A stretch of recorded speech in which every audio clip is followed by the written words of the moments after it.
Olá, boa noite, sejam bem-vindas à segunda aula da nossa semana de esquenta para a jornada dos contos de fadas. Essa jornada vai acontecer na semana que vem, mas nessa semana agora, segunda-feira tivemos uma aula, hoje teremos a segunda aula e sexta-feira teremos a terceira aula. Lembra? Segunda-feira falamos do Barba Azul, hoje vamos falar dos Três Príncipes Encantados e sexta-feira falaremos de O Gato de Botas. Porém, eu tenho uma novidade para vocês. Vou esperar o pessoal entrar, tudo bem? Como é que vocês estão? Cadê minhas alunas MBC? Entraram? Eu estou preocupada com elas. É para elas que eu estou aqui. Você vem de carona, né? Então, vocês estão sabendo, né, gente, que amanhã a gente vai ter a estreia do filme Branca de Neve. Um filme que ficou 2 anos sendo aguardado e polemizado ao extremo, porque é um filme que mudou bastante, muita coisa no original. E amanhã eu decidi que eu vou fazer uma live especial, uma aula de análise do filme, que é lançamento. Sim, eu vou assistir ao filme. Já vi várias coisas, né? E eu vou assistir ao filme e eu venho aqui à noite, às 21h07, para falar especificamente sobre o filme, não só sobre o conto, sobre o filme Branca de Neve, que vai estar em cartaz a partir de amanhã nos cinemas. É um filme que já polemizou, teve a premiere, né? E já que a gente está falando desse universo, a gente está falando desse assunto, nada mais importante do que entender a importância e sabe, a relevância que a Disney tem para a formação do imaginário. Várias de vocês me deram feedback ontem. Meu Deus, Lorena, eu descobri que o meu imaginário é Disney, né? Que eu não li os contos. Inclusive, algumas alunas MBC. Cadê vocês? Ó, um monte de aluno MBC. Deixa eu ver quem está aqui. A Ciomara tá aqui. Quem mais? Magna GVN, MBC 2025, é a nossa caloura. Flávia P. Magalhães, ó, essa galera aí, MBC, cadê? MBC 1, 2, 3, 4, 5. Eu vou começar a perguntar, MBC 2023, 2024 ou 2025? Né? Então, a MBC já tem aí a sua 5ª turma e vai para a 6ª. Na verdade, eu vou começar a chamar vocês pelos anos, né? 23, 24, 25, que eu me situo melhor. A Eliana, MBC 2.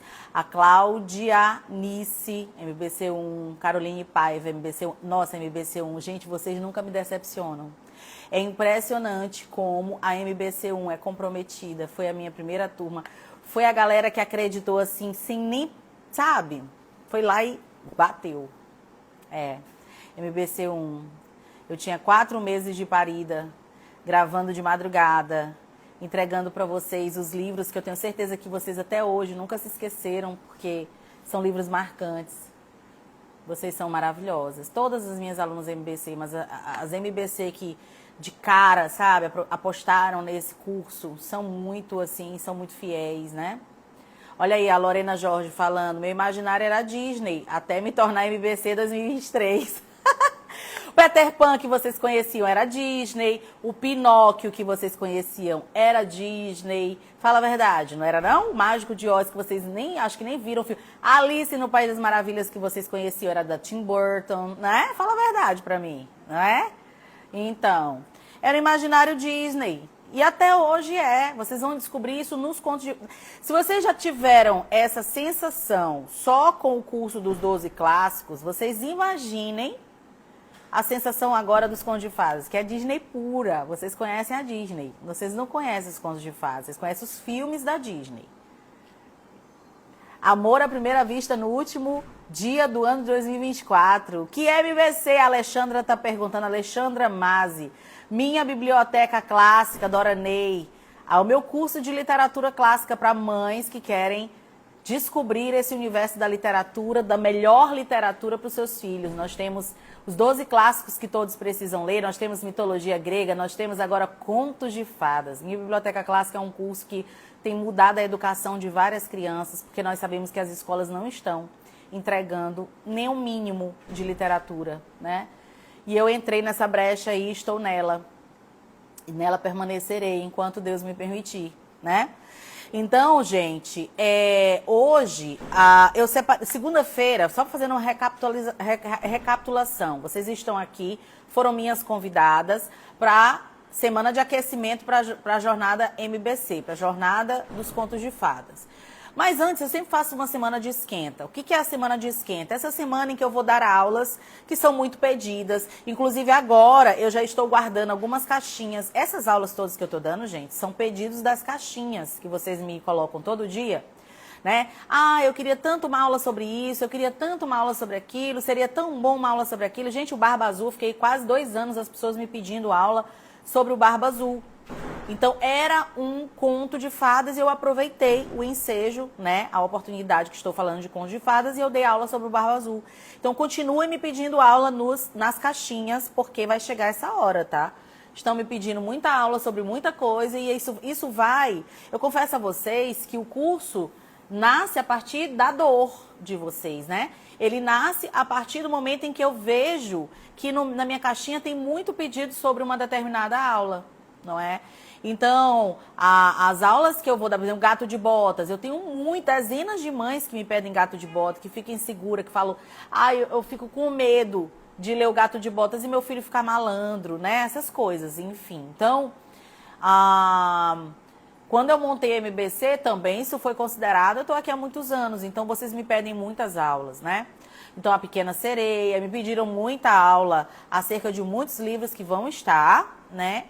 E continue pedindo, porque as aulas vão vir em outros momentos. Eu vou aproveitar essas caixinhas e eu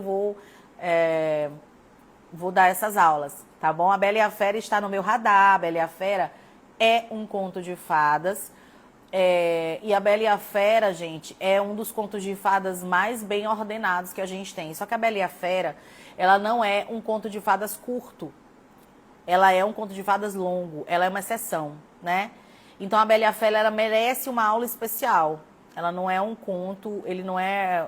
Toda essa história e outra, ela não é de tradição, nem de Grimm, nem de Perrault, nem de ninguém, né? Foi uma mulher que escreveu. Então, tenham paciência que eu vou alcançar a Bela e a Fera por todas essas especificidades dela, né? Fiquem tranquilas, nós vamos ver a Bela e a Fera sim, tá bom? Então, gente... estão preparadas? Vocês não receberam o conto ainda. E eu escolhi, nessa semana de esquenta, primeiro dar a aula e depois dar o conto. Porque você já vai para a aula, já vai para a leitura do conto com a lente. Já vai com as chaves interpretativas, já vai com os insights. E eu tenho certeza de que é muito interessante fazer dessa forma. Embora eu pense que você pode aprender como você quiser. Pode ler primeiro e assistir a aula depois e reler. Também é uma excelente estratégia, né? A aula de segunda ainda está no ar, vai ser tirada em alguns dias, tá? Então, se você não viu, quando terminar essa de hoje, dá um pulinho lá. E enquanto faz seu skincare, enquanto você termina de arrumar as coisas para dormir, amanhã de manhã, enquanto faz alguma coisa, ouve a aula, porque ela vai sair do ar e depois ela vai ser vendida, senhoras, né? Então, por favor, tava de graça. O povo gosta de um negócio pago, né? Eu tô dando de graça e o povo faz questão de pagar. É difícil, né? É outra história entender o contexto, né, Alba? É exatamente isso. Quando você entende o contexto, a situação de produção aquele livro nasceu de onde? Pronto.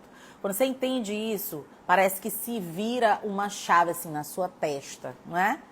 Pronto. A aula de segunda-feira, o Barba Azul, ainda está disponível, mas só depois. Vamos aqui hoje? O que a gente tem hoje? Cadê as meninas MBC? Já entraram todas? Já somos mais de 300 pessoas. A gente estava até rindo segunda-feira, né? Eu bati o Pablo Massal e a Betina na minha live. Mais de 600 pessoas, né? Eu tô chegando lá, né? Todo mundo ligado aqui. Quem teve pesadelo depois com o Barba Azul? Conta aí pra mim.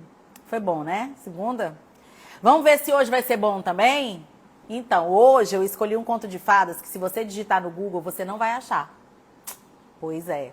É isso que você vai ter Se você for minha aluna VIP, ou seja, se você entrar no grupo do WhatsApp VIP, você vai ter a biblioteca digital dos contos de fadas. Mais de 100 contos de fadas inéditos você não vai encontrar nem na estante virtual, não vai encontrar no Google, não vai encontrar na Amazon, você não vai encontrar, porque são contos de fadas que se perderam. As últimas edições são edições do século passado e eu guardei essas edições, paguei caro por elas, né? Contos de fadas de todos os países eu tenho. E eu vou disponibilizar em PDF para o teu filho, tá? Eu quero que o seu filho tenha o que a minha filha vai ter. É o melhor da literatura, o que eu guardei por tantos anos, garimpando.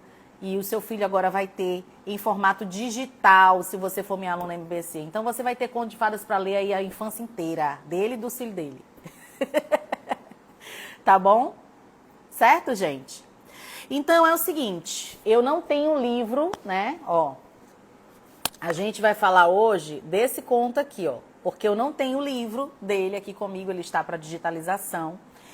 E esse conto de fadas é um conto italiano, né? Como vocês vão aprender no curso.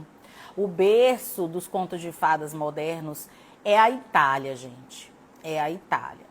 Existem alguns historiadores que até tentam jogar isso para a Inglaterra, lá na época de Shakespeare, mas o negócio não vingou muito, né? É muito incipiente, a pesquisa é muito incipiente, o que é recolhido é muito fraquinho. Então, atribui-se à Itália, o país do qual primeiro saiu, né? Os contos de fadas. Então, se você só conhece os Grimm, você não conhece conto de fadas, porque os Grimm já são a penúltima geração, né? Então, na linha do tempo, eu vou trazer isso no curso. Eu vou te mostrar quem são os principais compiladores na linha do tempo. Do século tal, do século tal, do século tal, do século tal. Você vai aprender a escolher conto de fadas, porque você vai entender como cada um escrevia, como cada um concebia a publicação do livro, como cada um se preocupava. É fato que o primeiro grupo, né? Os primeiros que se preocuparam com crianças e contos de fadas foram os Grimm. Porque os contos de fadas deles são contos de fadas domésticos, ou seja, eles alteraram várias coisas nos contos de fadas que eles ouviam e escreviam, porque eles pensavam assim, rapaz, as crianças vão estar junto e vão ouvir. Então vamos suavizar isso aqui, porque isso é pesado para a criança. Então, muitos contos de fadas que em Perrault, que nos outros compiladores são pesados, nos Grimm eles dão uma aliviada, pouca, mas dão. Por quê? Porque o conceito de criança já estava ali estabelecido na época deles, coisa que não acontecia antes. Então, tudo isso você vai aprender no meu curso. Você vai aprender qual é o melhor escritor de conto de fadas para adolescente, para criança de 3 a 6, para criança de 7 a 10, tem diferença? Tem. O mesmo conto de fadas não é o mesmo conto de fadas, dependendo da idade. Ah, Lorena, mas isso é frescura. Não é. Se você contar o Barba Azul pro seu filho de 2 anos, vai ter que efeito?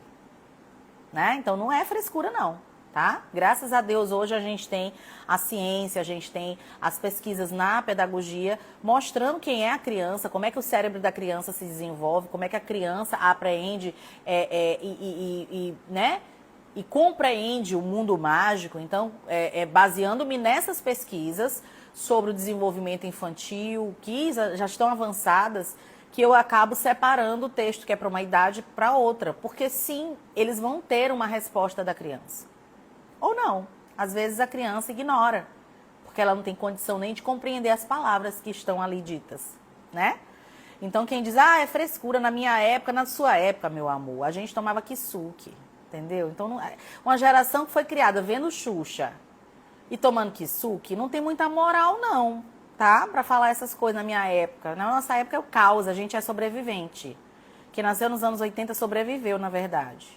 É a geração que hoje está toda no psiquiatra, é a geração que hoje está diabética, é a geração que hoje está infartando cedo, está tendo burnout, esse povo, certo? Eu sou dessa tribo aí, então eu sei bem do que eu estou falando, certo? Boa noite, meu povo. Então vamos lá.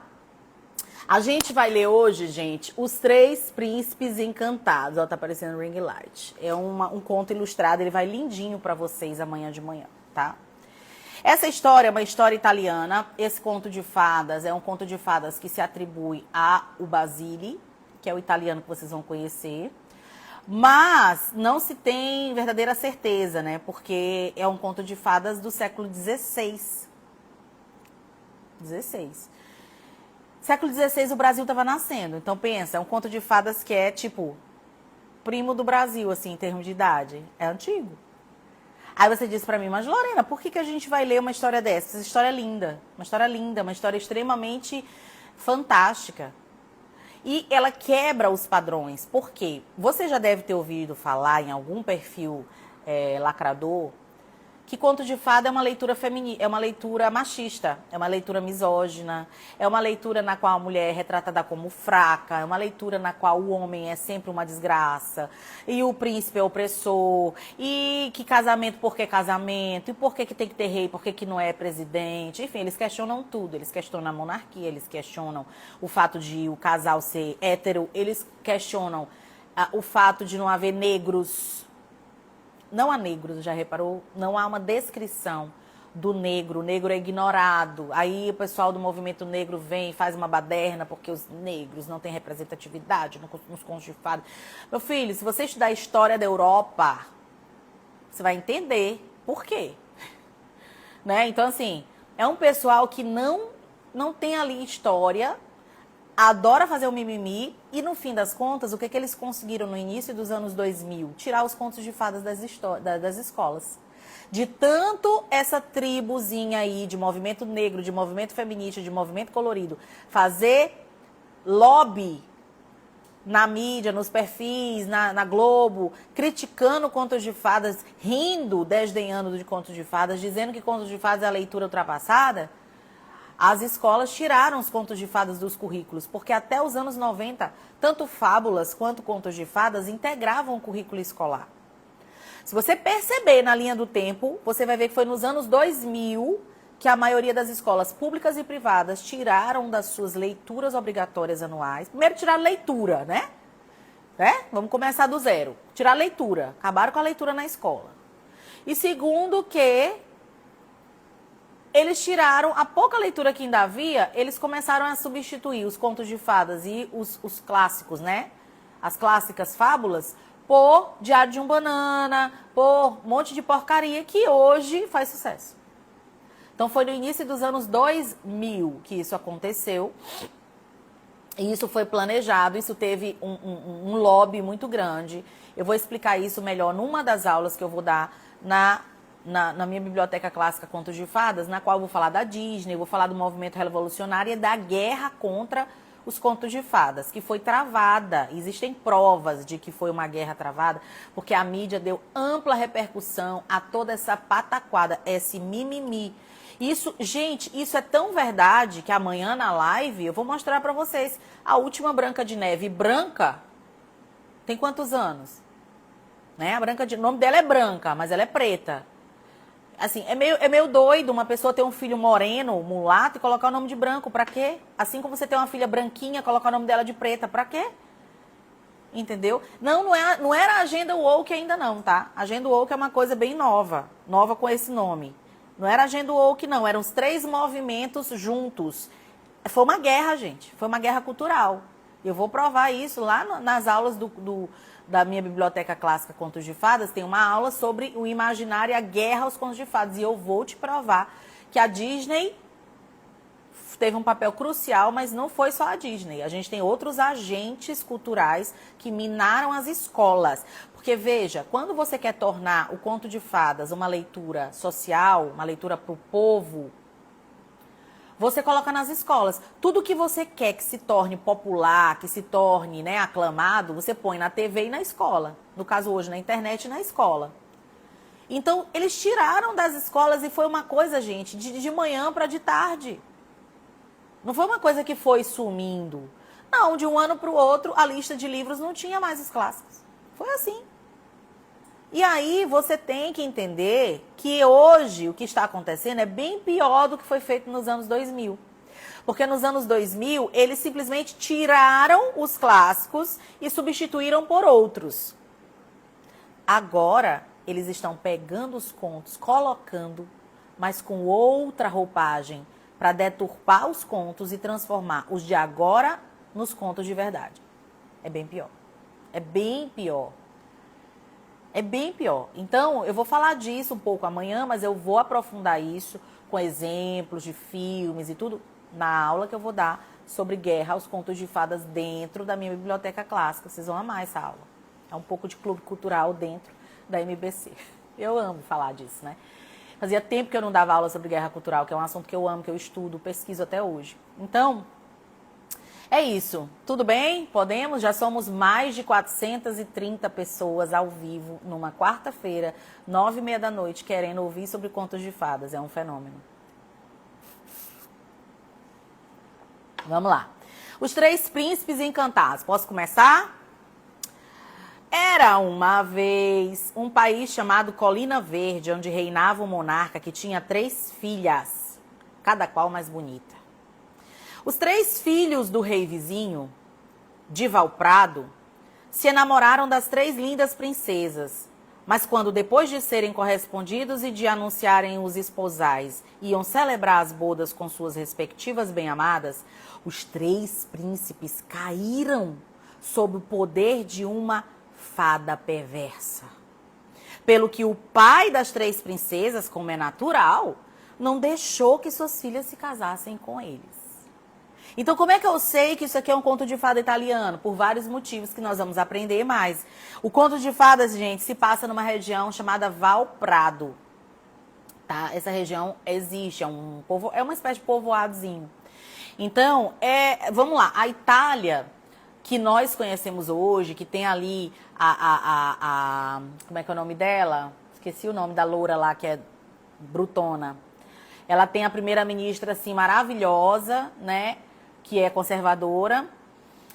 E a Itália que a gente conhece hoje não é a Itália dessa época aqui, né? Assim como a Grécia que a gente conhece hoje não é a Grécia dos mitos, como eu expliquei na mitologia. Por quê? Porque o mapa de hoje é um mapa pós-Segunda Guerra Mundial e pós-Guerra Fria.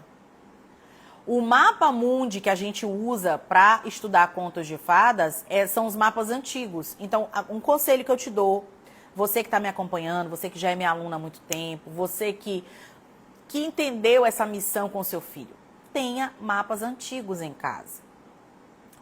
Você acha na Amazon, você acha na estante virtual, você acha em sebo, tá? Mapas antigos. Daqui uns dias eu vou fazer uns vídeos, eu tenho uns na escola, eu vou mostrar para vocês uns mapas antigos.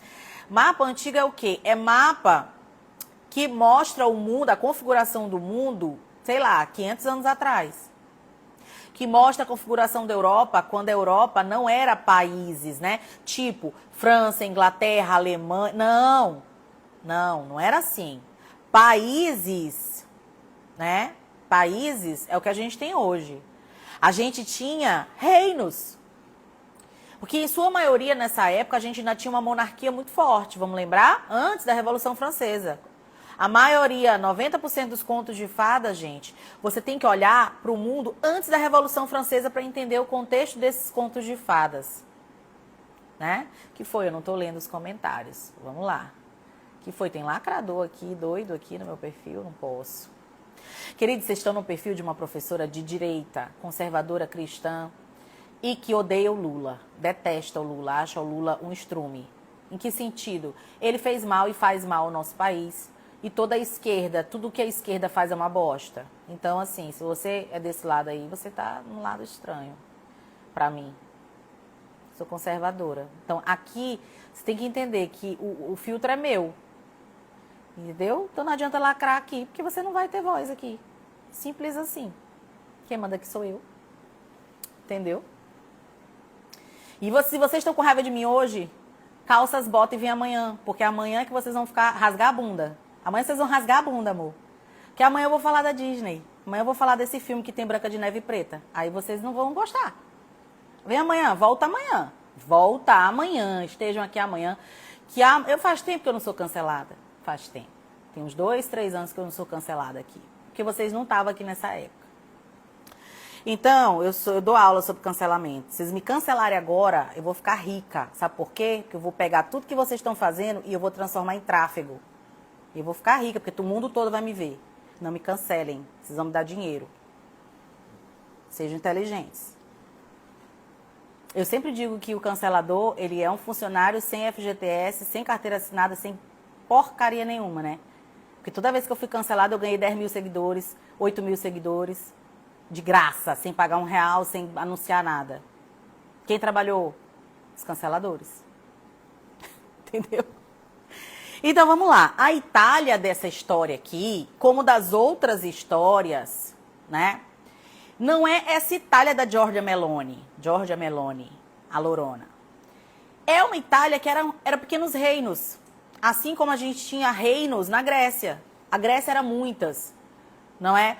Então, gente, essas cidadezinhas que hoje na Itália mal existem, ou são um bairro, ou são um povoadozinho rural esquecido no mapa, eu vi vários andando de trem pela Itália, né? Aquelas cidadezinhas que tu vê que é um bairrozinho rural ali, que planta uva, que faz vinho. Eu vi várias vinícolas, muito legal.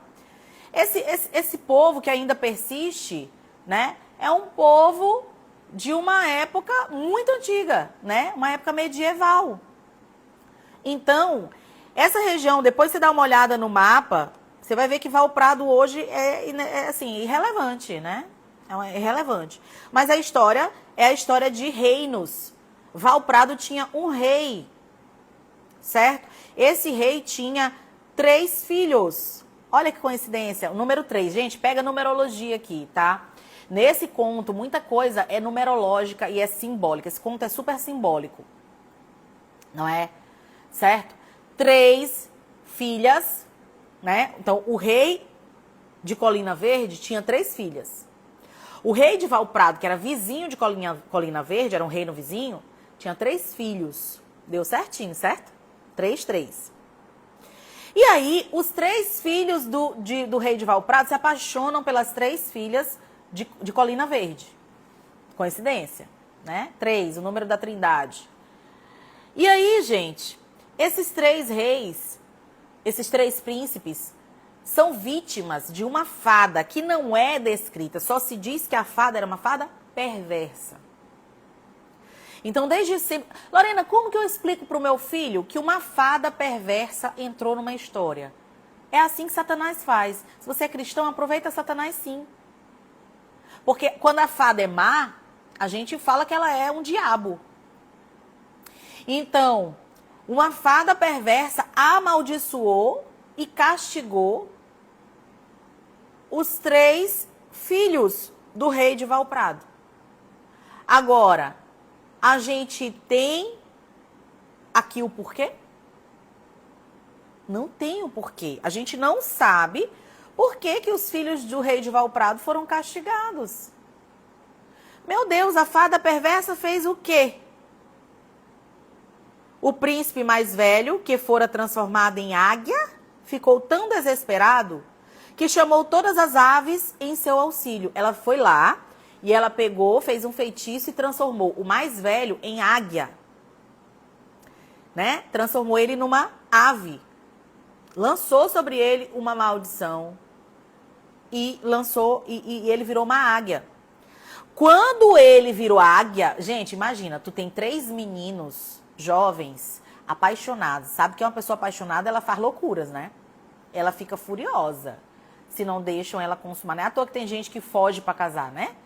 Então, os 3 meninos são vítimas de feitiço, são transformados em animais. Na véspera do casamento. Eles já iam se casar.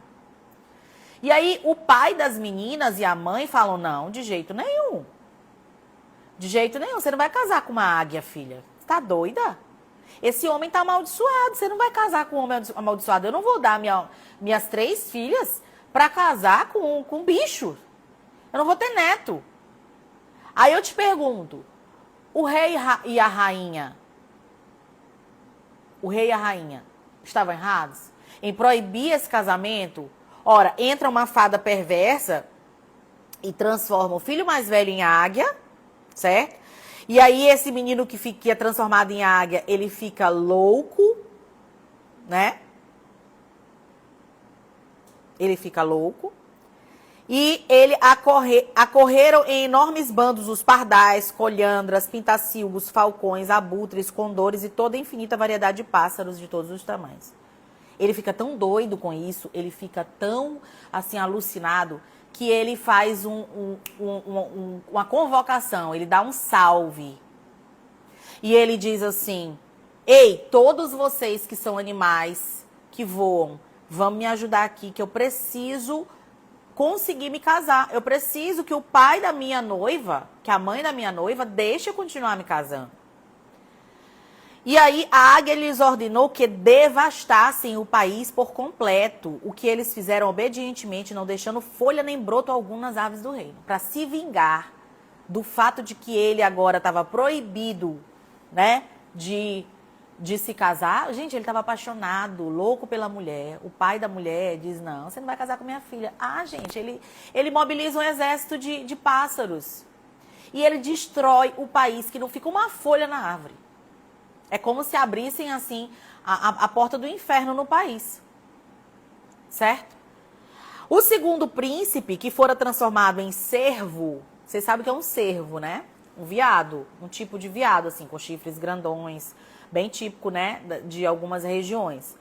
Chamou as cobras, coelhos, lebres, elefantes, tigres, leões e demais quadrúpedes e animais selvagens que, por sua ordem, arrasaram os campos e zonas de plantação, não deixando raiz nem fiapo de erva. Né? Então, primeiro era uma águia, chama os bichos do ar e nós vamos voar, nós vamos tumultuar esse país, que eu quero ver se eles não vão... As pragas do Egito. Maria Isabela Moura lembrou-se de algo que eu ia acabar de falar. Na verdade, o que essa feiticeira fez, essa fada má fez, foi abrir a caixa de Pandora. Foi liberar as pragas do Egito, só que são só 3 pragas aqui. Não é? Então, a gente tem a primeira praga no ar, os príncipes do ar, ó, potestades do ar. Pegou? Esse conto aqui é extremamente simbólico. Tá? A gente faz muita correlação. Eu estou usando uma chave bíblica para análise dele. Certo?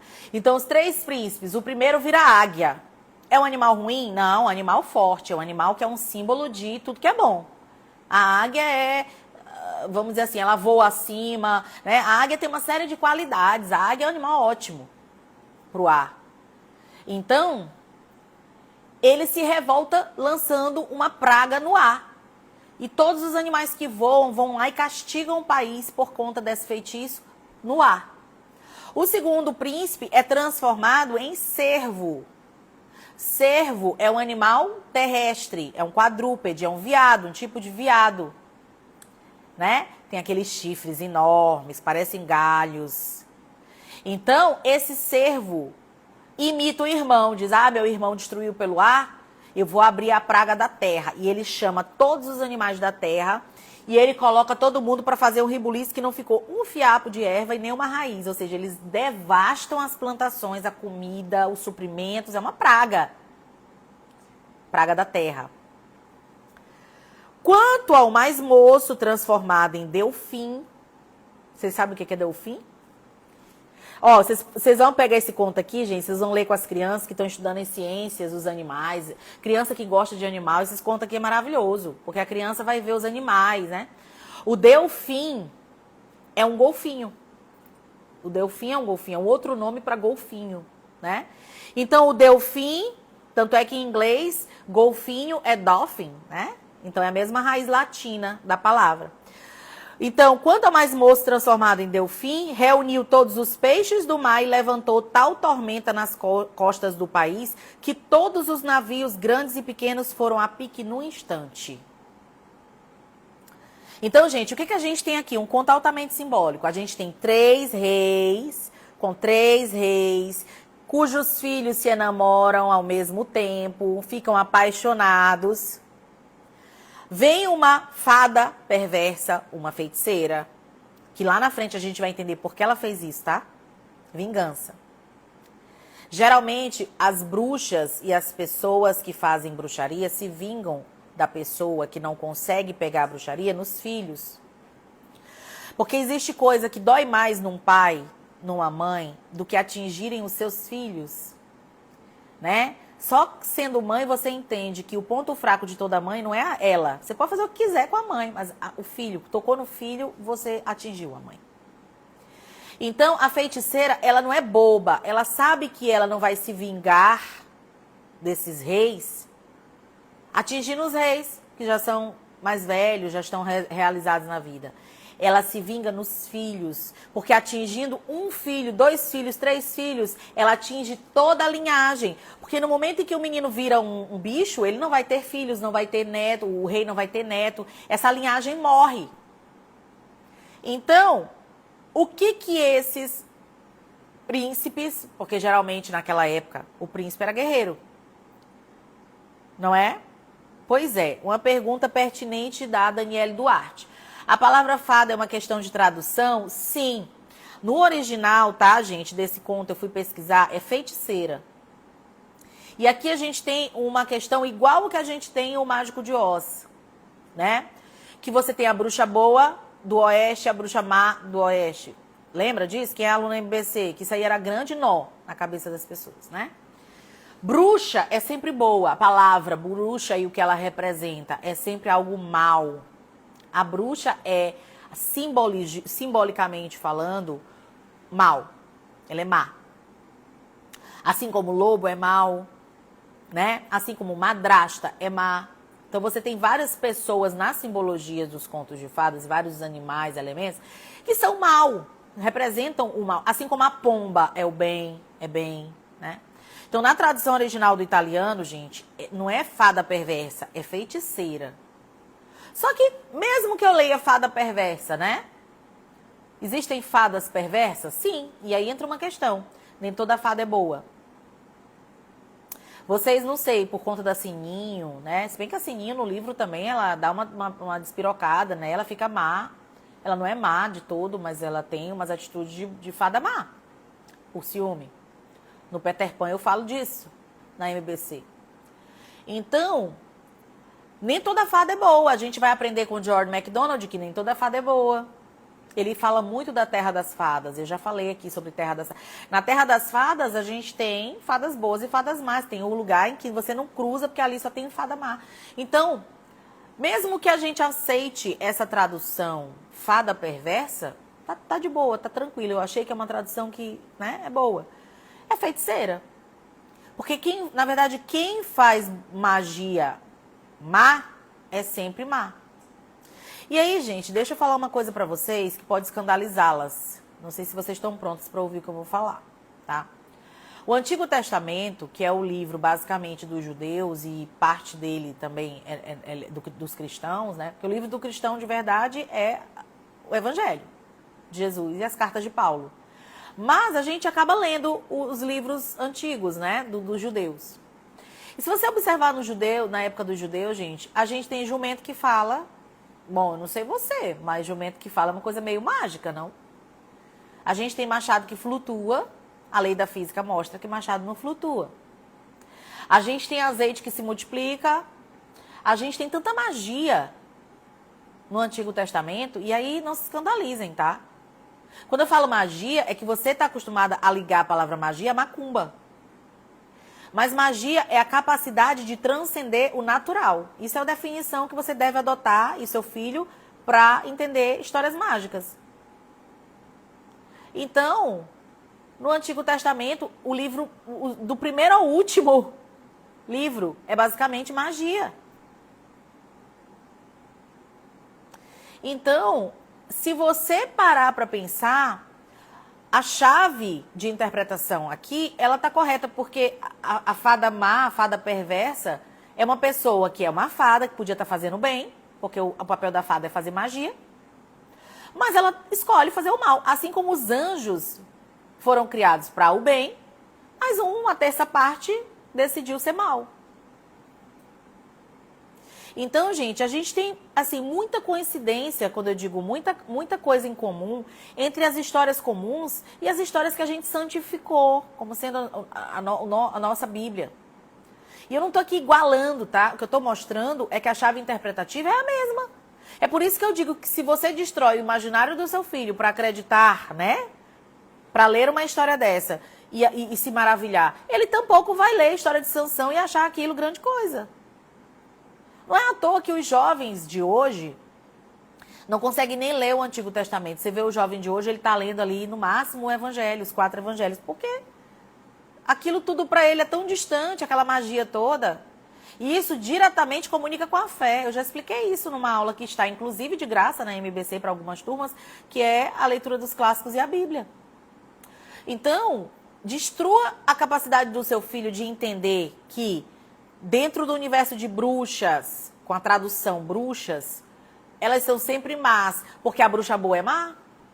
A bruxa boa em O Mágico de Oz, ela só foi boazinha com a Dorothy porque a Dorothy venceu e fez o que ela queria. Quem é que garante que aquela bruxa boa, se a Dorothy não tivesse feito o que fez, não teria sido uma bruxa má na vida da Dorothy? Então, assim, o poder de fazer o bem e o mal está também na vida da bruxa, na vida da fada, na vida do lobo, na vida do feiticeiro. Eles têm o poder que o ser humano tem de decidir ser bom ou mal, e eles sempre escolhem o mal. Então, vocês entendem que, interpretando dessa forma, você nunca mais vai ter problema em explicar alguma coisa ao seu filho? Porque da mesma forma, ei, preste atenção, os anjos tiveram livre-arbítrio ou não tiveram para se rebelar contra Deus? Então as criaturas, não é só o homem que tem livre-arbítrio. Aspas, bem grande, que o livre-arbítrio aí para mim ele é controlado. Então, os animais e as criaturas, nas histórias, têm o livre-arbítrio de serem bons ou maus, e eles escolhem ser maus ou bons. Então você vai explicar para o seu filho que uma bruxa no momento foi má, mas em outro momento ela agiu bem. Mãe, mas como? Bom, filho, se ela achar que deve ser boa para atingir um fim, para alcançar alguma coisa, ela fica boa, mas no fundo ela é má. Ela está fazendo isso para se dar bem. Então, a forma de explicar essa magia para o teu filho, ela tem que levar a chave interpretativa cristã para dentro do imaginário do teu filho. Então, foi uma fada perversa. Mas, mãe, a gente leu tantas histórias, eu amo a Terra das Fadas. Sim, mas essa aqui, ela é rebelde. Assim como Satanás se rebelou, ela se rebelou e ela se tornou uma fada perversa. E morreu aí. Ele vai estar plenamente satisfeito e vai seguir ordenando a história no imaginário dele. E você não vai ter matado o imaginário dele dizendo que fada não existe. Porque ele precisa viajar nesse fantástico entendendo que aquilo existiu. Senão não faz sentido sentar e ler. As mães querem que a criança leia histórias. As histórias de criança são fantásticas. E elas matam o fantástico. Como que essa conta fecha? A conta não fecha, concorda?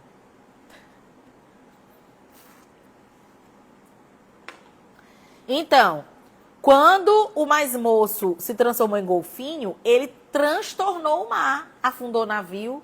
Então, assim, são as 3 pragas do reino. Não é? E aí, quando o rei se convenceu de que o único jeito de acabar com o tanto desastre era consentir no casamento de suas filhas com os 3 príncipes encantados, assim o fez, embora derramasse muitas lágrimas, pensando no destino de suas amadas filhas. Celebraram-se no mesmo dia as 3 bodas. E quando a águia, o cervo e o delfim se dispunham a partir com as respectivas esposas, a rainha abraçou-as emocionada e entregou a cada uma delas um anel.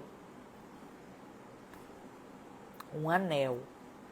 Dizendo: guardem cuidadosamente estes talismãs e não se separem nunca deles, pois com sua ajuda, por muito tempo que passe, sempre poderão dar-se a conhecer a qualquer pessoa em cujas veias corra o mesmo sangue de vocês. O que a mãe disse?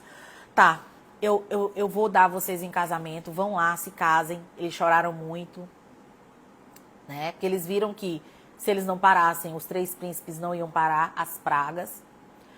Mas a mãe pega um anel e diz que ele é um talismã. Em que outro livro existe um anel? Em que outro livro existe um anel? Aí a Alba diz assim: anel é governo, mais do que isso. Nos contos de fadas e nas histórias mágicas, anel não é só governo. Anel é poder. Poder. O anel do Nibelungo, o Senhor dos Anéis. O anel é um símbolo. E ela decifra o símbolo. O anel é um talismã. O que é um talismã? A tradução de talismã. Claro que você vai dizer, é um patuá, é uma macumba. Não. Um talismã, se a gente for pegar, assim, a lógica de tradução, a gente vai ver que o que ela deu, na verdade, ali, foi uma aliança. Porque ela diz, o tempo pode passar, mas sempre que você vira uma pessoa com esse anel, você saiba, na veia dessa pessoa corre o seu mesmo sangue. Então, quando a gente se casa, a gente usa uma aliança, um anel. Em alguns países não tem a aliança, né? Por exemplo, eu uso um solitário com aparador. Nos Estados Unidos, muitas mulheres não usam a aliança, usam só o solitário, o anel. O cara dá o anel para a mulher, né? No Brasil e nos países latinos, a gente usa a aliança de ouro, né? Enfim.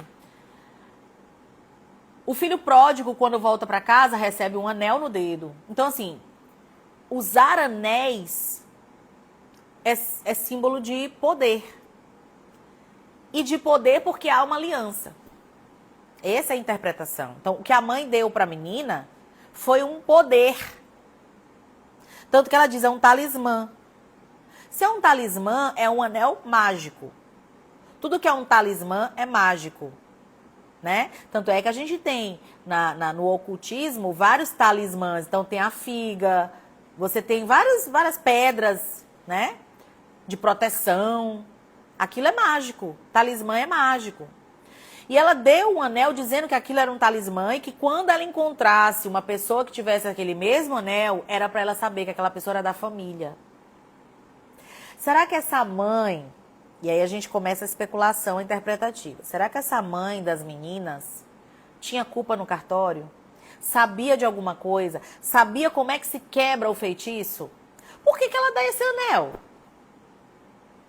Por que ela dá esse anel? Ah, não, Lorena, é porque os pais davam anel. Não, gente, não foi um anel qualquer. Foi um talismã. Será que essa mãe tinha esse anel e esse anel talvez era desejado por essa bruxa? Será que esse anel, por ser um talismã, ele é responsável ou parte de um plano que quebra maldições? Não é? Enfim. O teu filho pode te perguntar tudo isso. Mãe, será que... E deixa ele perguntar. Deixa ele conjecturar, deixa ele achar que... Deixa ele correlacionar outras leituras. Deixa. Deixe ele. Momentos depois se despediram os três príncipes... Momentos depois se despediram os três príncipes e as três princesas e seguiram caminhos diferentes. A águia levou Fabiola, que era a mais velha, para uma alta montanha que se eleva acima das nuvens onde nunca chovia e o sol brilhava eternamente. Ali, passou a residir no maravilhoso palácio, sendo tratada pelo esposo como verdadeira rainha. Claro, ele era uma águia, então a águia está no lugar mais alto. Pela lógica, certo? O cervo levou Vânia, a segunda irmã, ao ponto mais intrincado de espesso bosque, morando com ela no palácio mais bonito que possam imaginar, cercado de um soberbo jardim onde havia árvores e flores de toda espécie. Era o cervo, era da terra, morava na terra. Quanto ao Delfim, transportando Rita, a menor das princesas, em seu dorso, nadou através de rios, mares e oceanos até chegar a um gigantesco rochedo sobre o qual se erguia um palácio maravilhoso e tão grande que 3 reis com seus súditos poderiam morar comodamente. Então, gente, percebam que existe uma ordem e lógica de domínio desses príncipes. Um dominou o ar, o outro dominou a terra e o outro dominou a água. E mais, a gente tem nomes de princesas nada convencionais, gente. Rita, Vânia, Fabiola, né? Aí quando a gente olha Elsa, né? Quando a gente olha esses nomes da Disney, a gente diz, como assim, gente? Nome de princesa não era esse. Eu não sei se você já tiver... Eu sou uma pessoa muito curiosa, né? E eu gosto muito de monarquia. Gosto muito de castelo. Gosto muito de tudo que envolve esse universo de monarquia. Eu tenho uma loucura por isso, desde pequena.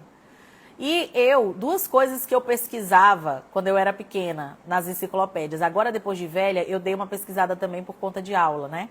É se princesas tinham cabelo cacheado, porque o meu cabelo é cacheado. E eu queria saber, será se alguma princesa tinha cabelo cacheado? Ou era todo mundo loira de cabelo liso? Porque era só isso que tinha no desenho animado, no filme, né? Princesa loira de cabelo liso.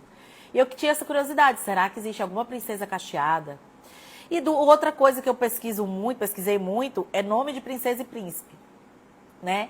Então, assim, eu conheço um pouco das linhagens ali da Europa, o nome dos príncipes e princesas, quase todos, né? Coloquei o nome de minha filha Alice. Alice é um nome nobre, é um nome de realeza. A princesa Vitória botou o nome na filha dela, né? A gente tem outras... E vou ter um filho, se Deus me der, vai ter o nome de príncipe, de rei, né? Então... eu gosto muito desse universo. E uma coisa me chama muita atenção quando eu leio essas histórias, né? É que a gente não para pensar que essas monarquias, elas estavam divididas, mas no fundo elas eram uma coisa só. Porque você fecha uma trinca, né? Você domina o ar, a terra e o mar. Você fechou a trinca de domínio do mundo, né? Não, é por causa de Alice no País das Maravilhas. E Alice é um nome de realeza, né? Claro que é. Alice, na Inglaterra, era um nome comum na época em que o livro foi escrito. A rainha botou uma das filhas com esse nome. Então, era um nome muito comum. A Alice, de verdade, que deu origem ao livro, né? Era irmã de tinha uma irmã chamada Lohane, que é a Lorena em francês, né? Então, eram nomes comuns na nobreza, na realeza, entre pessoas. Era moda na época, né? Voltou a moda. Então, a gente tem aqui, esses três partem cada um para o seu reino, com a sua devida esposa, né? Mas me chama muita atenção Fabiola, Vânia e Rita. Você concorda comigo que você não estava preparada para Rita ser nome de princesa? Pronto, Rita é nome de princesa. Fabiola é nome de princesa. Onde? Na Itália. Né? Na Itália. Nesse ínterim, a rainha teve um belo menino. Meu Deus, a rainha já velha pariu. Perdeu as 3 filhas, vou fazer outro filho, que eu não vou ficar sem filho, né? Se ficar sem filho, eu vou ficar sem reino. Batizaram com o nome de Tito, né? Quando este completou 15 anos, então, gente, a gente tem um lapso nesse conto de 15 anos. Quando esse completou 15 anos, resolveu percorrer o mundo em busca de notícias de suas 3 irmãs, já que sua mãe não fazia nada mais do que chorar e gemer, lamentando tê-las perdido e maldizendo a sorte que a obrigara a deixar que elas se casassem com 3 animais. A mulher passou 15 anos, tá? 15 anos ela passou chorando, mas ela pariu um filho. E foi um menino. Ô, coisa boa, porque aí, né, o reino continua. A princípio, os reis se opuseram aos desejos do príncipe, mas diante da insistência dele, já tinha 15 anos, já era taludinho, né? Maior de idade. Então, eles acenderam as suas súplicas e deram-lhe uma boa escolta e um anel igual ao das irmãs e o abençoaram e se despediram dele. Então, vejam, o anel que as irmãs carregam é uma aliança familiar, que é um talismã e tem o poder de talismã. E aí a mãe vai lá e dá o mesmo anel para o filho que está indo em busca das irmãs, né? Tá ficando bom, né? Esse conto é lindo. Tito viajou durante anos e anos por todos os países imagináveis sem encontrar nunca o menor rastro das princesas suas irmãs. Por fim, certo dia chegou à montanha onde viviam a águia e Fabiola. Quando avistou o palácio, que lhe servia de morada, ficou assombrado ao contemplar as colunas de mármore puríssimo, as paredes de alabastro, a janela de cristal, o telhado de ouro reluzente. Quando Fabiola viu o irmão, chamou-o e perguntou: "Quem é você, formoso mancebo? De onde veio? O que trouxe aqui?" O príncipe lhe descreveu, então, seu país natal, falou-lhe de seus pais, estendendo-se em detalhes sobre o profundo pesar que os prostrava por ignorar o destino de sua filha. Gente, Fabiola reconheceu por aquelas palavras o seu irmão. E para maior segurança, comparou seu anel talismã com o de Tito. verificando que eram ambos exatamente iguais. Abraçou o irmão amorosamente, porém, temendo que seu marido lhe fizesse algum mal, se surpreendesse o mancebo ali, mandou que ele se escondesse dentro de um armário. Vai que, né? O marido chega e encontra ali aquele bonitão novo. Um pouco mais tarde, a águia voltou ao palácio e Fabiola, depois de retribuir suas carícias, lhe disse que estava com muitas saudades de seus pais, sentindo uma louca ansiedade de voltar para lá, nem que fosse por poucos dias.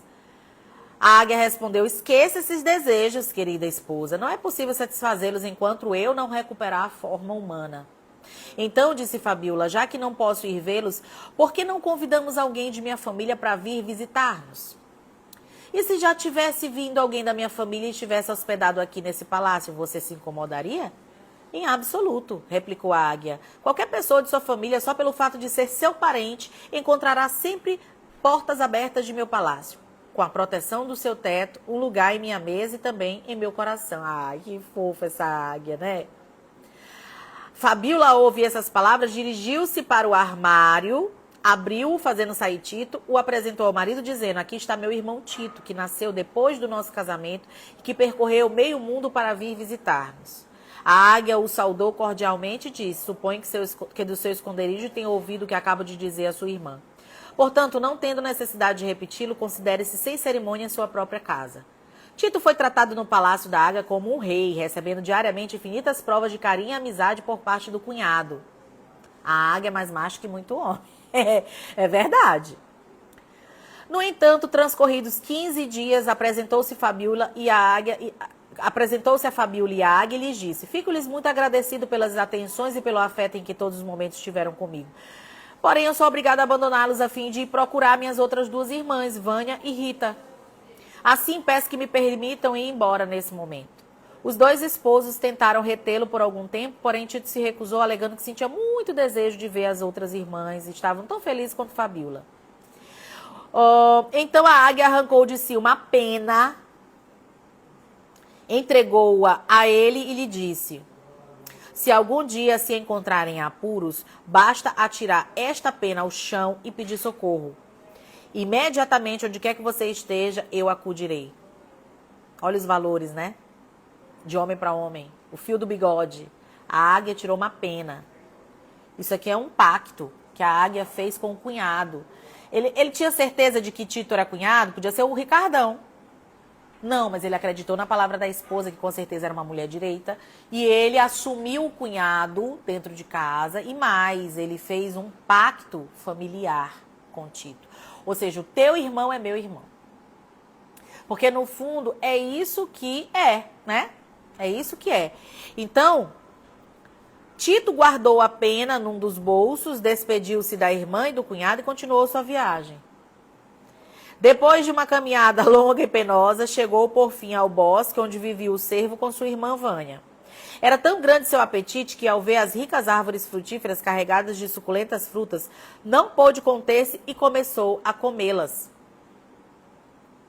Foi então visto por sua irmã, que lhe perguntou: como chegou até aqui, estrangeiro? Quem é você? Tito lhe fez a mesma narração feita a Fabiola. E ela, depois de pedir que lhe mostrasse o anel, se atirou em seus braços e se deu a conhecer. Depois se lhe apresentou o marido, o cervo, que o recebeu tão carinhosamente quanto a águia, e passou em companhia de feliz casal 15 dias, desfrutando de tudo que havia de bom no palácio. Ou seja, o marido, o cervo, teve a mesma atitude que a águia. A mesma atitude que a águia. Transcorrido esse tempo, despediu-se de sua irmã e do cunhado, dizendo-lhes que queria verificar se Rita era tão feliz quanto Fabiola e Vânia. O cervo arrancou então um pelo de seu dorso, entregou-o a ele e lhe disse: se algum dia se encontrarem em apuros, basta deixá-lo cair ao chão e solicitar meu auxílio. Imediatamente acudirei onde quer que você esteja. Tá? Então, a águia fez uma aliança, né? O cervo fez uma aliança. Aliança de cunhados. De homem para homem, né? Tito agradeceu tanto a bondade e, depois de se despedir do cervo de sua irmã Vânia, prosseguiu na sua marcha na busca de Rita e de Delfim. Levou muito tempo para dar com o rochedo onde eles viviam, e para isso teve de atravessar caudalosos rios, amplos mares e lagos oceanos. Porém, chegou ao fim e mal pôs o pé na rocha, sua irmã o viu, dando-se a conhecer depois de fazê-lo mostrar o anel. Então, assim, qual era o código? O anel. Se ele não mostrasse o anel, elas não o receberiam, porque foi isso que a mãe disse. 15 anos depois, elas se lembram da promessa que fizeram entre mãe e filhas, e elas estão ali firmes e fortes. E aí ele mostra o anel. Então, o anel é o código. O anel é como se fosse o elo, né? É o elo. É a prova, não é? Seu cunhado Delfim o recebeu cordialmente. Sim. No fim de algum tempo, Tito lhe manifestou o desejo de regressar de novo para junto dos pais, lhe entregou uma de suas escamas. Então, a águia deu um pelo, não, a águia deu uma pena, o cervo deu um pelo e o peixe tinha o quê? Que na verdade aqui é um golfinho, mas ele deu uma escama. Vamos fingir que a gente não sabe que golfinho tem escama, né? Assim o jovem príncipe tornou a embarcar e quando desembarcou montou em seu cavalo e se pôs em marcha. Porém, mal havia cavalgado uma légua apenas, chegou a um bosque muito espesso e escuro que dificultava extraordinariamente sua marcha. O príncipe conseguiu com grandes esforços atravessar o bosque, chegando finalmente a um lago, no centro do qual se erguia uma torre de pedra elevadíssima. Numa das janelas da torre distinguiu uma formosa donzela, aos pés da qual viu um terrível dragão que dormia, roncando como um trovão. Quem é essa donzela? Que está no alto de uma torre guardada por um dragão.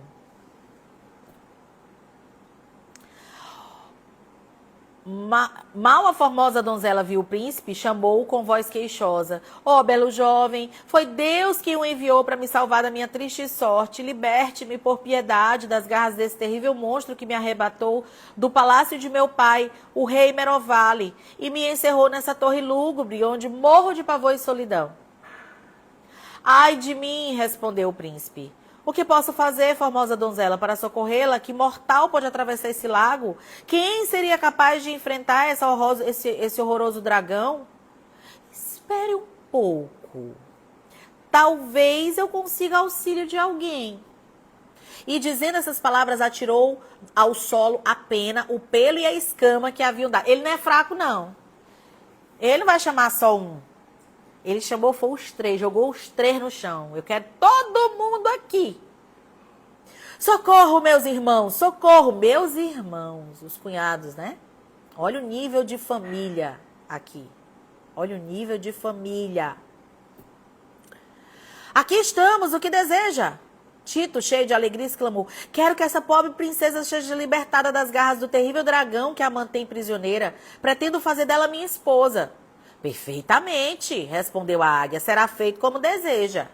E voltando para o cervo, acrescentou, não percamos tempo, ataquemos agora mesmo. Nesse instante, a águia soltou um grito muito agudo e o ar se toldou com os enormes bandos de abutres que, voando para a janela onde se achava a princesa, a agarraram com suas fortes garras e a levaram suavemente até o lugar onde se encontrava o príncipe com seus três cunhados. Se a jovem de longe parecia tão bela quanto a lua, de perto chegava a deslumbrar o sol de tão linda.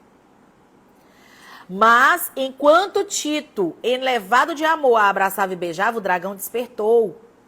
E, saltando pela janela, se lançou furiosamente contra ele com intenções perversas. Então, o cervo chamou o seu auxílio todos os leões, tigres, panteras, ursos do mundo, os quais, lançando-se em um só tempo sobre o dragão, o esmagaram no abrir e fechar de olhos. Já se dispunham a abandonar aquele lugar de pesadelo depois de darem graças aos seus libertadores, quando Delfim disse, eu também quero fazer alguma coisa por vocês. E para que não restasse vestígios daquele castelo tétrico, onde a formosa princesa havia passado tantos meses cativa, em companhia de seu horrendo carcereiro, fez com que as águas se levantassem e fustigassem tão violentamente os alicerces da torre, que essa desmoronou, aparecendo no instante no fundo do lago. Me disse, as crianças não vão amar. Esse conto é lindo. Quando Tito, cheio de alegria, quis apresentar seus agradecimentos aos cunhados por aquele heróico feito, eles responderam, nós é que ficamos agradecidos, ó princesa, já que graças a ela recobraremos a forma humana. Quando nascemos, uma bruxa que queria vingar-se de nossa mãe nos condenou a andar pelo mundo quando crescêssemos, sob a forma de 3 animais, até que salvássemos a filha de um rei em grande perigo. O almejado momento chegou por fim. Sinto uma nova vida em meu peito, disse o servo. Em minhas veias circula sangue ardente e fogoso, acrescentou o Delfim. E naquele instante se transformaram em 3 belos rapazes que abraçaram o cunhado com grandes transportes de alegria e fizeram profundas reverências à princesa que estava fora de si de assombro. Tito soltou um profundo suspiro e exclamou: Por que não poderão meus pais compartilhar desse júbilo conosco? O que não dariam eles para ver tão belos genros? Iremos visitá-los sem demora, responderam os 3 príncipes. Mas antes temos de ir buscar nossas respectivas esposas. Não percamos tempos e nos ponhamos a caminho. Então, o que a gente tem aqui? A gente tem uma história que está explicada no fim. A feiticeira perversa, né, a bruxa, a fada perversa, se vingou nos filhos da mãe dos meninos. Eles foram condenados a se tornar animais e a vagar pelo mundo sem rumo, sem filhos, sem nada, né? E o que é que quebrava o feitiço? O que quebraria o feitiço? Um ato heróico. Um ato heróico quebraria o feitiço, e esse feitiço teve no anel o código para ser quebrado, porque o anel representava símbolo de aliança. Que é isso que acontece. Por que a igreja de Cristo persevera, ora e destrói as cadeias do inferno? Porque nós temos uma aliança. Por que um homem e uma mulher casados que se irmanam em oração e batalha vencem? Porque eles têm uma aliança. A aliança vence tudo. A aliança quebra as cadeias do inferno. A aliança tem poder de destruir os planos malignos, os dados inflamados do diabo. A aliança tem em si o poder de nos salvar. Nós somos vítimas de uma aliança. Nós somos frutos de uma aliança de sangue que foi vertido numa cruz, no madeiro. Deus enviou o seu filho em aliança com o seu povo. Satanás odeia alianças. Os príncipes deram uma ordem, imediatamente apareceu uma carruagem puxada por 4 leões. Adoro! Cavalo não, gente, leão. Para o qual subiram os 5. Viajaram sem parar durante toda a noite, prosseguindo com tal velocidade que no dia seguinte chegaram aos lugares onde as esposas dos príncipes as esperavam. Então continuaram a viagem até o reino da Colina Verde, onde o rei e a rainha os receberam com a alegria que podem imaginar, pois já davam todos como perdidos. O júbilo aumentou quando viram os genros adotando definitivamente a forma humana que eles temiam não recuperar mais, assim como quando contemplaram a formosa donzela que Tito lhes apresentou como sua noiva. Ó Jó aí, ó. Jó. Tudo em dobro. Perdeu tudo. De repente, o rei e a rainha estavam sem filhos. E quando eles chegam, os 3 viraram 6. O Tito virou 2. Jó, restituição de Deus para essa família que não quebrou uma aliança. A seguir, enviaram um emissário ao rei Merovale para dar-lhe conhecimento da libertação da filha, convidando-o para as bodas que se celebraram alguns dias mais tarde, com tão magníficos festejos como nunca se viram em todo o mundo. E todos os sofrimentos e desgostos do passado foram esquecidos, afogados no júbilo e alvoroço do presente e nas róseas esperanças do futuro. Fim. Então, o que a gente tem aqui? A gente tem um conto de fadas perfeito. Porque nele não é só um príncipe e uma princesa, são 3 príncipes, uma família que se reconhece, que se irmana, que se ajuda, que não quebra alianças, que é fiel, que é leal, valores. Valores.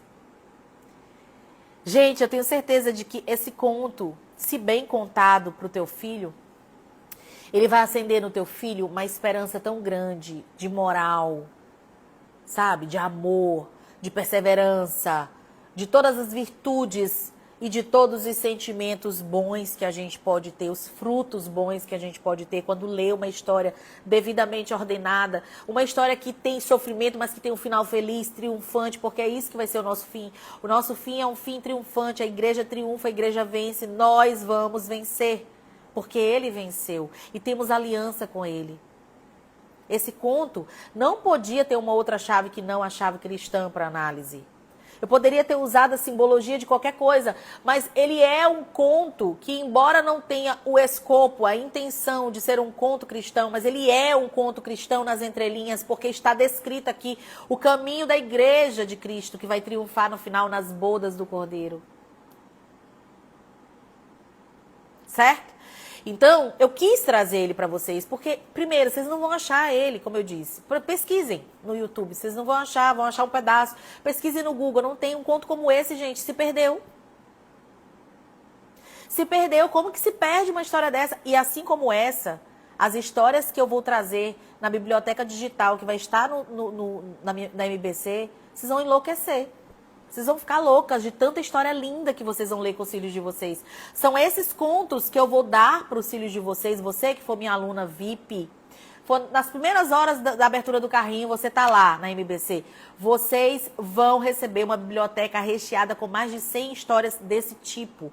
Histórias lindas que você não acha em lugar nenhum. Porque são histórias que eu guardei para minha filha, para os meus filhos. Eu guardei porque eu digo, isso aqui não existe mais, isso aqui é precioso, isso aqui é glorioso. Eu quero alimentar o imaginário da minha filha com isso. E eu quero que você alimente o imaginário da sua filha, do seu filho com isso. Porque isso aqui ordena o pensamento da criança.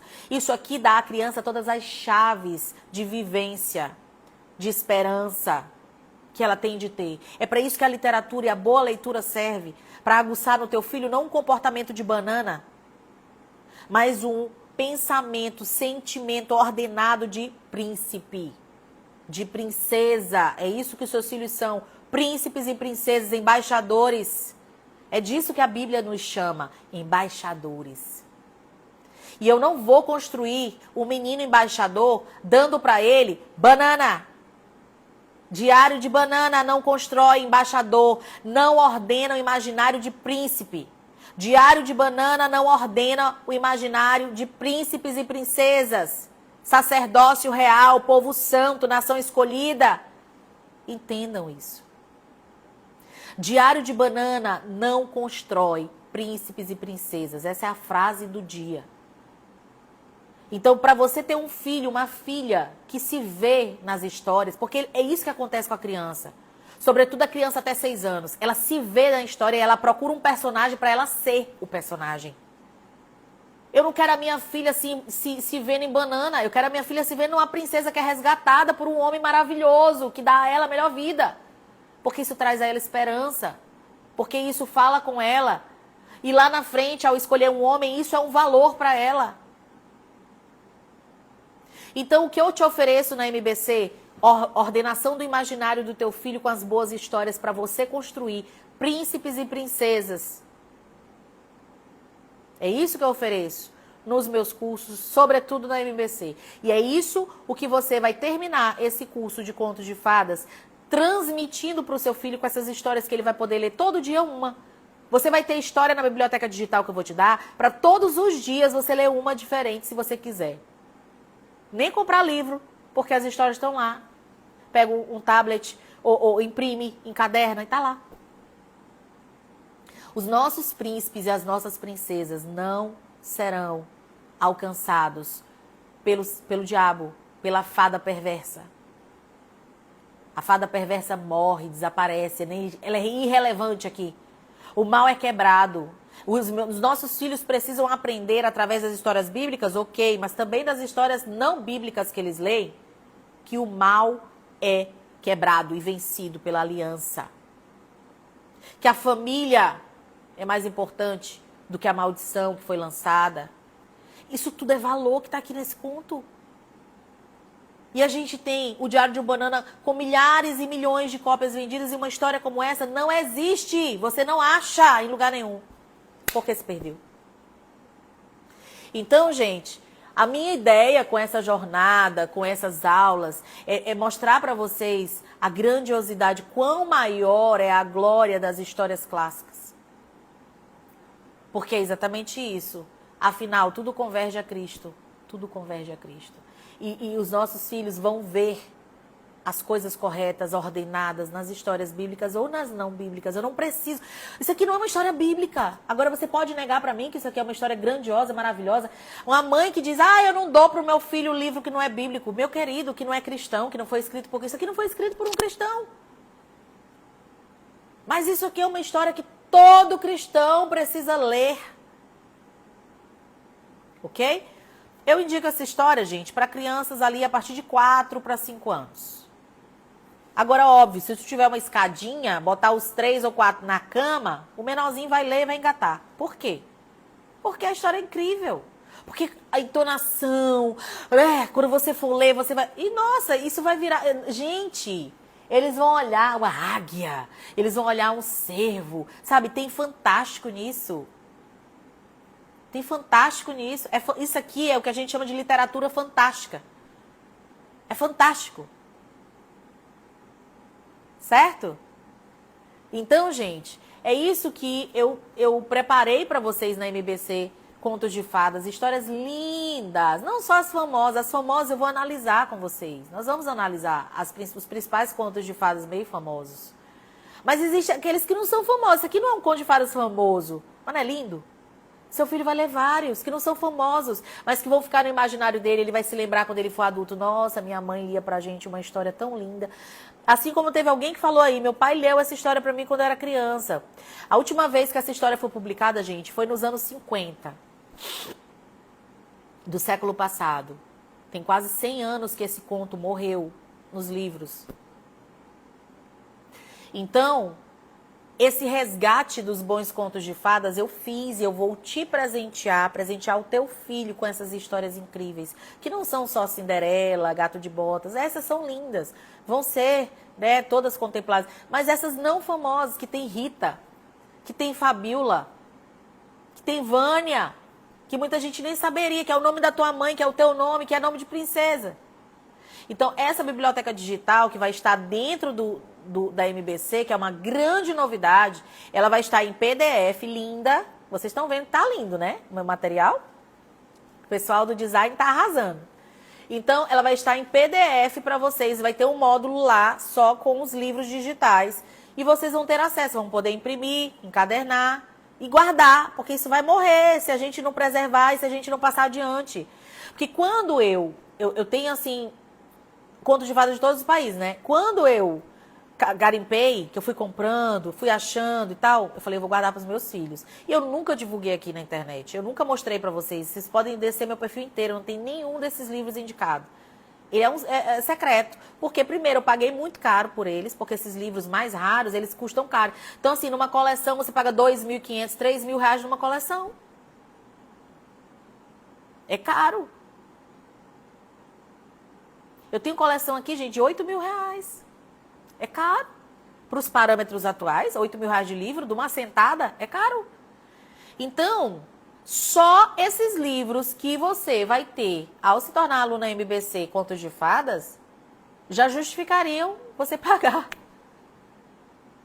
Entendeu? Então, assim, é de muito valor. É de muito valor que eu vou entregar. Não são só as aulas. A MBC... nunca é só sobre aulas, né? Porque sempre vocês ganham alguma coisa. Sempre eu agrego valor, ouro intelectual. É exatamente isso. Então, dessa vez, eu fiz, assim, algo inédito, algo incrível, foi assim, Deus que tocou no meu coração. Dá esses livros. Espalha isso para mais gente ver, para milhares de pessoas verem isso aqui, que só você tá aqui com isso guardado. E aí eu falei, é isso mesmo. Mas como, Senhor? Digitaliza, minha filha. Digitaliza e mete pra frente, que agora tu vai ter um exército de mulheres lendo essas histórias pros seus filhos, pros seus netos, pros seus sobrinhos. Isso aqui vai ser tudo conhecido de novo. Daqui a pouco tem editora publicando. Por quê? Porque uma professora se dispôs a dar num curso, não só aula, biblioteca. Então, gente, vocês mal podem esperar pelo que vem pela frente. Criem expectativas, porque a MBC Contos de Fadas chegou aqui, ó. Porque dentro você não vai encontrar só fadas, você vai encontrar os 12 clássicos, vai encontrar mitologia, vai encontrar tudo. Você vai pegar uma plataforma que tem tudo. 12 clássicos, os 3 melhores livros de mitologia grega, você vai entender mitologia grega, você vai entender os 6 principais contos de fadas, mais uma biblioteca digital de contos de fadas de 4 países. Vocês entendem que o trabalho que eu estou fazendo aqui meio que sozinha é uma bomba no colo dos revolucionários, é por isso que eles ficam loucos. Porque o que eu estou fazendo é botar clássico na boca de menino pequeno. Eu já estou vendo menino pequeno com clássico. Ei, de vez em quando eu vejo uma criança dando conta de Tom Sawyer, como eu vi outro dia no aeroporto, eu digo, opa, quem é esse menino? Esse menino é MBC? Eu já penso logo, será que é meu aluno MBC? Tom Sawyer não é um livro que está nas escolas, caras, não está na Maple Bear, não está em lugar nenhum, Tom Sawyer. Então assim, de onde que esse menino tirou Tom Sawyer? Será que esse menino é MBC? Eu começo a ver. Por quê? Porque eu estou colocando o livro na boca de criança de novo, e eu vou colocar conto de fadas que Disney não vai ter controle, que Revolucionário não vai ter controle, que Colégio Bilíngue não vai ter controle, vai para a boca das crianças, vai para o imaginário das crianças e acabou. E enquanto eu tiver livro, vai para a rua. Vai para a rua, porque eu quero os filhos de vocês inteligentes, porque eles serão colegas da minha filha. Eles serão os adultos junto com a minha filha. Eu quero uma geração de meninos melhores, para minha própria filha estar entre eles. Então, o que eu quero para mim, eu quero para de vocês. Esse é o meu sentimento. Eu quero que vocês façam também, porque senão, no futuro, a minha filha vai ter dificuldade. Eu quero alcançar o máximo de crianças. Por quê? Porque eu tenho uma criança e eu quero que essa criança viva num mundo bom. É óbvio que a Alice me acendeu um fogo. Depois de parir a Alice, eu mudei completamente a minha velocidade de trabalho. Por quê? Eu preciso alcançar mais gente, que ela está crescendo também. Eu preciso dar para ela, mas também para os outros. Então, esse PDF dos 3 Príncipes Encantados estará no grupo do WhatsApp amanhã de manhã. Se você ainda não está no grupo, ainda não está inscrito na jornada, digita aí nos comentários contos. A família Barbosa está investindo no genro que está por aí. Minha amiga, é bem isso. É bem isso mesmo, não vou mentir. Eu penso sim. Eu sou uma mãe, Sara, né? Mãe de aliança. Então eu penso assim, eu vou ter netos, eu vou ter filhos, eu já penso nisso. Lorena, como? Não, sem ansiedade.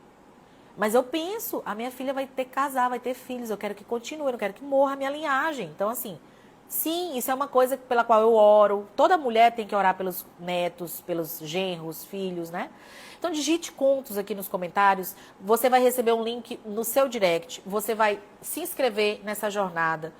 Segunda, quarta e sexta que vem, a aula é fechada. Eles vão te enviar o link pelo grupo. Você não vai encontrar nada aqui no Instagram, é lá no YouTube, mas é fechado. Só entra que tem o link. Então, por favor, esteja comigo, porque eu estou comprometida com vocês. E eu quero realmente que esse curso de conto de fadas seja um estouro. Não só pelas aulas que estão lá, mas por causa dos livros que eu estou entregando, que é Ouro em Pó. Guardado as 7 chaves que eu vou dar para vocês. É dado. Certo? Então, digite contos, vá no direct, se inscreva. Amanhã à noite, a gente tem uma live extraordinária, que é uma live de análise do filme Branca de Neve, da Disney, que estreia amanhã. E na sexta-feira, a gente tem a nossa última aula da Esquenta, que é o Gato de Botas. Não faltem essa aula do Gato de Botas. A gente vai dar boas risadas aqui. Sexta-feira vai ser incrível, porque a gente vai falar de um conto completamente diferente. O tom vai ser completamente outro, tá? E o Gato de Botas que vocês conhecem da Netflix, calma, gente. Não entra nele, é outro. O Gato de Botas é outro. Tá bom? Então, esse conto aqui vai amanhã para vocês leiam com os filhos. Tragam esses contos pro filho de vocês amanhã, se comprometam em fazer essa LVA com eles. Mesmo o menino que for maior, 11, 12, ele vai amar essa história. É fantástico. Tá bom? Certo, gente? Então é isso, vou encerrando por aqui, mais de 1 hora de aula. Vou tentar salvar, lembrando que essas aulas vão ficar salvas até o finalzinho da semana, porque depois elas serão vendidas na minha loja, não ficarão aqui no meu perfil, tá bom? Fiquem com Deus e até amanhã. Chame um revolucionário para a live de amanhã. A live de amanhã vai ser Clube Cultural, né? Aquela live assim meio complexa, tá bom? Um beijo, fiquem com Deus.